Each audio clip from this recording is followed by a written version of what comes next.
দুপুর 1:52 আজকে ভূকম্পন অনুভূত হয়েছে, এটি আমরা সংবাদের আগে জানিয়েছিলাম।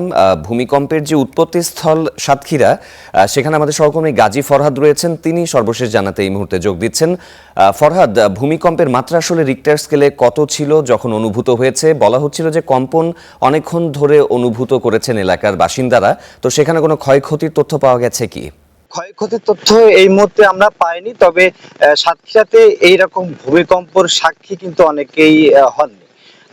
কোথাও আজকে জুম্মার দিন ছিল, কোথাও নামাজ চলছিল, কোথাও আবার নামাজ শেষ, অনেক মুসল্লিরা সেজদায়ও ছিল। সেই মুহূর্তে কিন্তু ভারী মাত্রার, অর্থাৎ আমরা আবহাওয়া অফিসের তথ্য মতে 5.4 মাত্রার ভূমিকম্প অনুভূত হয়েছে। আমরা অনেকের সাথে কথা বলেছি। সাতক্ষীরার বিগত সময় এবং বিগত অনেক বছরের মধ্যে এই ধরনের ভূমিকম্প এমনকি এমন কাঁপুনি কিন্তু দেয়নি। আবহাওয়া অফিস বলছে সাতক্ষীরার আশাশুনি উপজেলা থেকেই এটার উৎপত্তি স্থল, যেটি সারা দেশে গড়িয়েছে, শুধু সাতক্ষীরা না, সারা দেশেই কাঁপুনি দিয়েছে।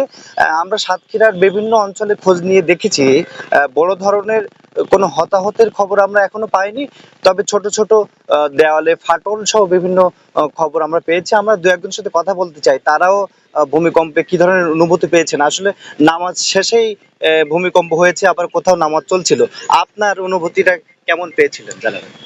জুম্মার নামাজটা মাত্র শেষ করে বাসায় ফিরেছি, এমন সময় দেখি ড্রেসিং টেবিল, ফ্রিজ সব কাঁপুনি দিয়ে ঝাঁকুনি দিচ্ছে।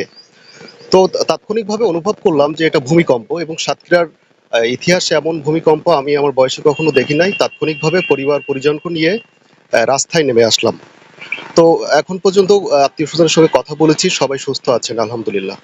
শুনছিলেন, তিনিও কিন্তু ভূমিকম্পের যে অনুভূত সেটির কথা জানাচ্ছিলেন। আমরা সাতক্ষীরার বিভিন্ন অঞ্চলে খোঁজ খবর নিচ্ছি, পরবর্তীতে হতাহতের এবং ভূমিকম্পের সর্বশেষ আপডেট আপনাদেরকে জানাবো। তো এই ফরহাদ, আপনাকে ধন্যবাদ।